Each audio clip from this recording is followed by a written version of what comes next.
मालदीव और चीन की हरकतों पर नजर रखने के लिए भारत सरकार एक बड़ा कदम उठाने जा रही है। दरअसल मालदीव में मौजूद सरकार के आने के बाद भारत के साथ तनाव बढ़ता ही जा रहा है। श्रीलंका के मना करने के बाद मालदीव ने चीन के जासूसी जहाज को अपने यहाँ रुकने की इजाजत दे दी।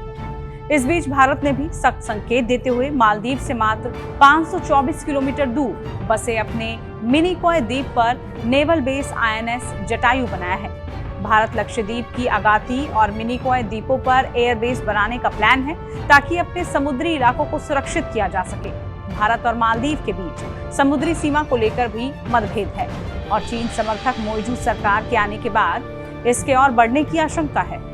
भारत ने एक कदम ऐसे समय पर उठाया है जब चीन मालदीव के एक द्वीप पर समुद्री जासूसी केंद्र बनाने की योजना पर काम कर रहा है। मालदीव की सरकार ने हाल ही में चीन के साथ कई गोपनीय समझौतों पर हस्ताक्षर किया है और अब वो इसकी जानकारी नहीं दे रही है। यही वजह है कि भारत अब सतर्क हो गया है। मोदी सरकार ने लक्षद्वीप में नेवल बेस बनाने का ऐलान कर दिया है। लक्षद्वीप और मिनिकॉय द्वीप समूह 9 डिग्री चैनल में आते हैं, जहां से अरबों डॉलर का समुद्री व्यापार होता है। ये पूरा इलाका दक्षिण पूर्व एशिया और उत्तरी एशिया के देशों जैसे चीन, जापान और दक्षिण कोरिया को खाड़ी देशों और यूरोप से कनेक्ट करता है।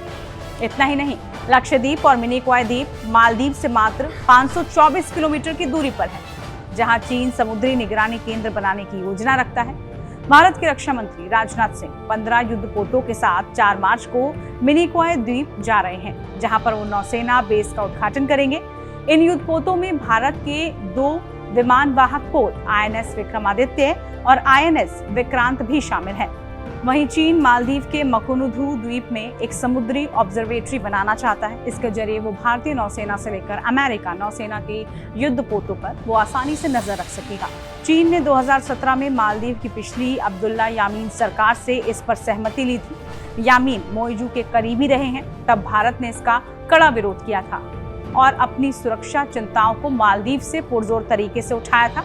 मालदीव की सोली सरकार ने इस परियोजना को रोक दिया था, लेकिन अब फिर चिंता है कि इसे दोबारा शुरू किया जा सकता है। भारत को डर है कि चीन इस निगरानी केंद्र का इस्तेमाल सैन्य उद्देश्यों के लिए भी कर सकता है। ऐसे में भारतीय नौसेना गोवा से कर्नाटक के कारवार और फिर मिनिकॉय द्वीपों तक जाएगी, जहां कमांडरों का सम्मेलन किया जाएगा। मोदी सरकार मिनिकॉय में नया और अगाती द्वीपों में पुरानी हवाई पट्टी को अपग्रेड करेगी।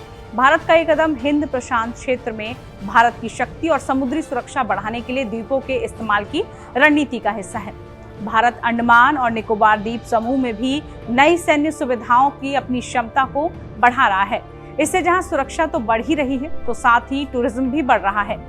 इसके अलावा पूरी दुनिया को भारत की नौसैनिक ताकत का अंदाजा लगेगा। मालदीव और चीन जैसे देशों को भी इससे सख्त संदेश दिया जा सकेगा। भारत अंडमान और निकोबार द्वीप समूह में भी नई सैन्य सुविधाओं के साथ अपनी क्षमता बढ़ा रहा है। इससे जहां सुरक्षा तो बढ़ ही रही है, वहीं टूरिज्म भी बढ़ रहा है। इसके साथ ही पूरी दुनिया को भारत की नौसैनिक ताकत का अंदाजा लगेगा। मालदीव और चीन जैसे देशों को सख्त संदेश दिया जा सकेगा। आपको ये वीडियो कैसी लगी जरूर बताइए। साथ ही आप इस वीडियो को लाइक कर सकते हैं, शेयर कर सकते हैं और ऐसे ही तमाम वीडियोस के लिए आप देखते रहिए टाइम्स नाउ भारत डिजिटल। नमस्कार।